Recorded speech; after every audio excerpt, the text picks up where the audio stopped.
Bismillahirrahmanirrahim. Assalamu alaikum. Of journalism and mass communication. We are back with the course Development Support Communication, bearing the code GMC 413. It's our 8th lecture, and the topic today is the new development context. So we will be discussing the new development context, keeping in view that in the previous lectures we discussed what development and development communication and development support communication was and what were the concepts associated with that. And we actually in our last lecture we actually wound up seeing that a decisive role can be played by communication in promoting human development in today's new climate of social change. See, as the world moves towards greater democracy, decentralization, and the market economy, conditions are becoming more and more favorable for people to start steering their own course of change. And for that matter, a new understanding has come up that it is the people themselves who need to steer their course of change.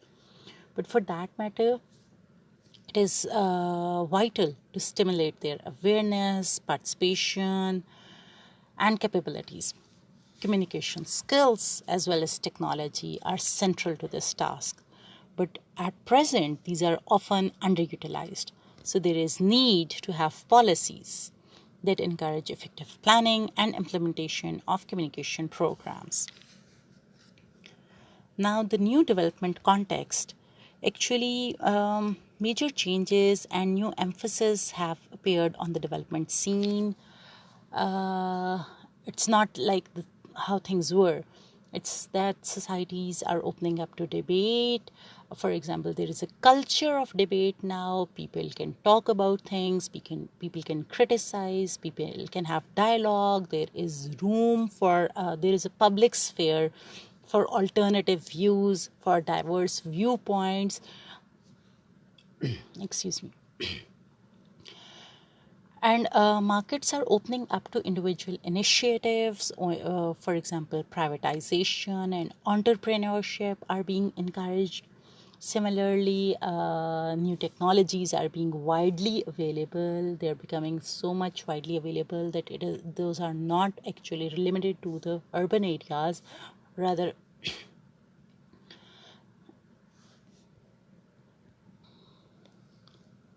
Rather, the technologies are easily available even in rural areas as well, or are increasingly becoming widely available in rural areas as well. Similarly, the management of government services is gradually being relocated closer to the users. Like all the management is being relocated closer to the users, and in some cases it is even directly being handed over to users themselves. Why? Because this is being done in order to cut costs and to seek partners more committed to effective implementation. Indeed, a host of structural adjustments are profoundly affecting most aspects of production and human interaction. There are so many structural changes that are obviously affecting everything in terms of human interaction as well as a lot of production elements. These structural adjustments make demands and have direct economic and social effects on people. The governments of developing countries can no longer fulfill all social and regulatory services by themselves, specifically in the rural areas. Many economies are overwhelmed by the cost of servicing their foreign debt, and governments are under stringent requirements from international financial institutions to reduce spending, as is the case with Pakistan. You know so much about the current economic setup. In their quest for greater cost effectiveness in all their operations, governments must have the active support of and a greater contribution from the people. Governments are thus obliged to seek new and perhaps unfamiliar partners, ranging from local leaders to people in a variety of non governmental organizations. These people are accordingly obliged to shoulder new and perhaps unfamiliar responsibilities. So, what is the new development context? That things are shifting to the grassroots, to either local setups or even to the users. They are being given the management to deal with things, and it is a new experience for the governments as well, because they were not used to do it this way, but now they are either depending on local leaders or they are dependent on non-government organizations, and these people or these organizations are automatically obliged to shoulder new and perhaps these might be unfamiliar responsibilities for them. So a number of specific issues have come clearly into focus as being central to socioeconomic progress, equity, social stability, and to the future of humanity, and perhaps even to its survival. The environment and its relationship to sustainable agricultural development and food production presents an enormous challenge. A prime consideration is the proper use and conservation of natural resources. These resources are often degraded at the hands of impoverished rural people who have no immediate alternative for meeting their needs for land on which to grow food or for fuel wood. Their abuse of forest areas with the negative consequences of soil erosion and dwindling water resources will only be halted through new schemes of employment and income generation and through applying conservation techniques. Such solutions, however, will have to be made acceptable to local people, many of whom will need considerable encouragement and training in new skills. Now, those of you who do have a proper village, who do visit a proper rural setup or live in a rural setup, there is a lot of difference. For example, let's discuss what I talked about, abuse of forest areas. Now, for example, more and more land is being cleared of forests owing to, for example, the urban areas didn't have forests. It was in the rural areas we had all these agricultural setups. So those are being cleared up for either for construction, or it's even they still cook using wood. And similarly there are other pollution elements, and they are not actually willing to change their lifestyles because they have not known different lifestyles. Besides, some things seem more easy to them. Whatever they've been doing over the years, it seems more easy to them. Or for example, that is more economical for them. So for that matter, things are very difficult for them to change. They need a lot of encouragement. Let's take the example of, let's start off with population growth. Now, population growth is exerting pressure on natural resources, for example, on food production and on the ability of governments to provide basic services and employment opportunities. Helping people to make more informed choices by raising their awareness of the implications of family size requires much more than simply sending out messages. Instead, it requires learning from people and their leaders. This is what has been missed in the previous development context. Those who want development, those who are looking into development, they do not understand that they need to learn it from those people who are the target audience or from their leaders. They need to learn how to make such issues socially acceptable and worthy of urgent action. Insight into people's underlying attitudes is needed before they can be helped to change their views.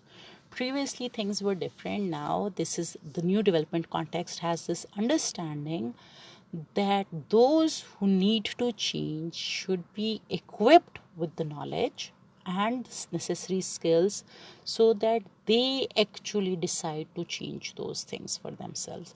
They actually understand what kind of pressure population is exerting on the natural resources, or what kind of pressure or how it makes a difference in a span of 10 years or in a span of 30 years on food production, on the ability of government, for example, to provide basic services, health, education, employment opportunities, security, all these things, even basic services as water and sanitation.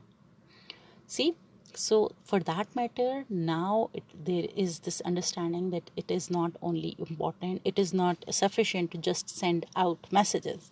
No, those people need to be involved in the whole process.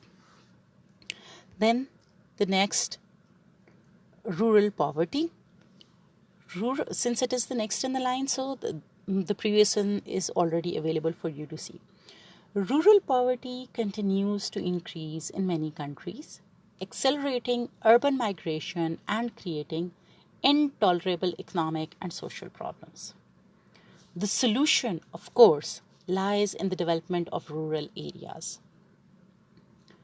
Most rural communities are characterized by reliance on traditional knowledge and production systems based strictly on what has worked for survival in the past. See, in rural areas, poverty is continuing to increase. It's not just the case of Pakistan, we are discussing it journally, which is actually accelerating the trend of urban migration, that is, people moving from rural areas to urban areas, and the kind of social problems that it is creating, and it is creating economic problems as well, because there is a huge difference coming in, and more and more people are going below the poverty line. Obviously, the easiest possible solution or the actual solution is in the development of rural areas. But how to develop those? Since most of the rural areas, they rely on basically traditional knowledge and traditional production systems, things that have worked for survival in the past. This actually has led to the view that rural communities are resistant to change. Even though their traditional wisdom has been hard won and its reasoning are sound, but still they are resistant to change. So planners actually need to take this into account as the first step of any planning exercise. For this and for all rural development activities, communication between local communities and national planners and policymakers is of vital importance. But unfortunately, in rural areas, it is at its weakest. Once again, one of the main issues for that is communication. See, they need communication, but those at the hem of the affairs, those who are planning the activities, those who are the national planners or policymakers, they lack those communication skills that are necessary to take others on board, that are necessary to take the people of rural areas, the leader of rural areas on board. So this is one of the issues. Then another issue that we are facing is malnutrition. Malnutrition is both a cause and a consequence of underdevelopment. It results in underdevelopment, and it is a reason for underdevelopment as well. Recent decades have seen consistent reductions in daily per capita supply of calories in many countries. Millions of people in the world suffer from chronic malnutrition, and that each year millions of children below the age of 5 die from infectious diseases that can be directly or indirectly attributed to hunger or malnutrition. If you check it out on the internet, if you Google it, you'll come across so many stories, especially in the African setups and others, where it is the issue. Malnutrition is also the issue in rural areas here in Pakistan. It's not reported that way, but actually there's a mindset that people do not know what is appropriate diet and how to invest in that. People tend to invest in things, especially those in the rural areas. People tend to invest in things that they see as more tangible. For example, having a house is more tangible. Having health doesn't seem to be a tangible thing, because food doesn't seem to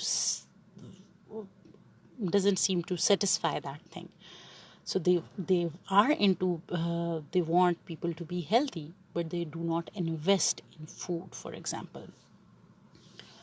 So since, for example, so many children die from diseases that can be directly or indirectly attributed to hunger, or can be related to malnutrition, there are so many people who are anemic, and they go anemic by years, and they don't know, and there is no culture for that. So nutritional well-being is not just a question of food availability and economics among families. However, it also depends on sufficient knowledge and acceptance of appropriate diets.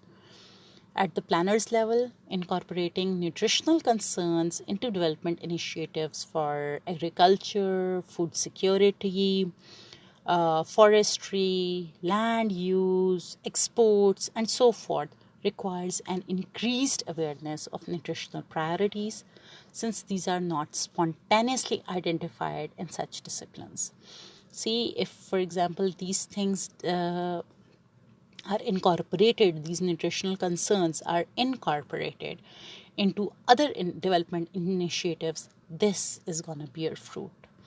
So that is it. Then women in development is another priority issue. In many countries, women shoulder most of the work in rural areas. That is very common for women to work in rural areas, be that farming, be that household chores, be that doing running small industries. They do a lot of work. Given the opportunity, women have shown themselves again and again to be highly responsive and responsible when helped to mobilize themselves, build upon available resources, and produce sustainable results.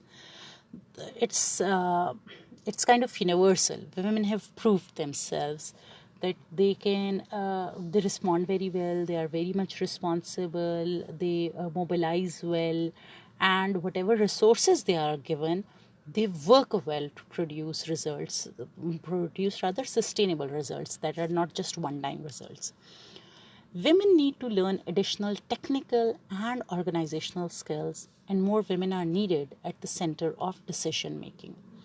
Since if you have a male-run setup, obviously they do not understand the dynamics of women first, and secondly, women are not that confident to use that setup or visit that setup and speak their concerns and stuff.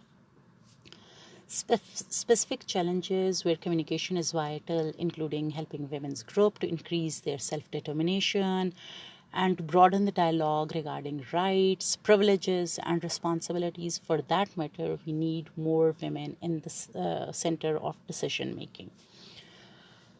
Once you have your women well developed, once you have your women in the having certain decisions, having certain resources, things are gonna change a lot for the rural setup. Then the common denominators, people and communication. The first common theme running through the development issues just outlined is the human factor. The outcome will be based less on scientific and material inputs than on the people involved. For even if our understanding of the development process is changing, there can be no doubt that its future shape, its pace, its sustainability, and its ultimate direction, for better or worse, will be determined by the people.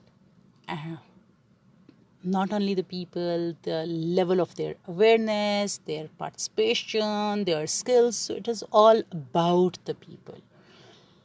Investment in scientific and material inputs will bear no fruit without a parallel investment in human capital. So I'm not saying that you do not make an investment into, for example, material inputs, but you need to make a parallel investment in human capital, for example, in informing people, opening up avenues by which they may reach consensus for action, and developing the knowledge and skills needed to put material investments to the best use. Communication is the second common theme in the issues outlined. For if development can be seen as a fabric woven out of the activities of millions of people, communication represents the essential thread that binds them together. And this is well understood. So, on the one hand, communication as dialogue and debate occurs spontaneously in any time of social change. The increased freedom of expression in recent times has been almost simultaneous with changes in the global political structure.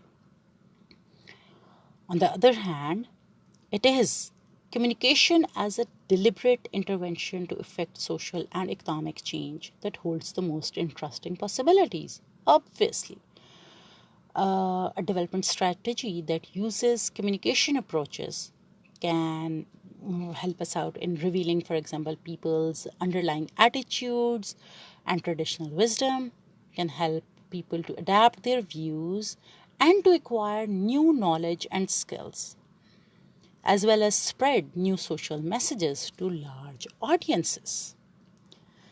The planned use of communication techniques, activities, and media gives people powerful tools both to experience change and actually to guide it.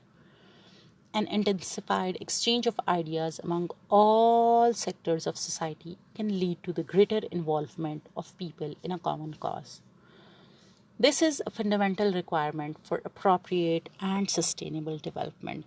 And this is something that needs a lot of understanding, because previously there was not much investment into the human capital. And once you invest in the human capital, this is going to be a sustainable setup, because whatever the material things are, those are going to get obsolete, or they are going to be worn out, or those might deteriorate. But actually, if you invest in the human capital, it produces so many others. So investment in certain people will start a chain reaction, and those people will help to spread the message to a larger chunk of the population. Same is the case with skills. So this is once again very much important. The next, the rural dilemma. See, rural communities are often remote, and these are difficult to reach. This is often not journal, but most of the times it is. They lack the infrastructures and communication systems, for example, newspapers, radios, televisions, telephones. It might be in the terms of physical meeting rooms, offices, and schools that can help townsfolk keep abreast of developments and function effectively as informed participants. As of current times, these setups actually lack cellular services. The cellular services in the rural areas, the quality of the cellular services is not that good. If they have towers, if they do have signals, those are not reliable.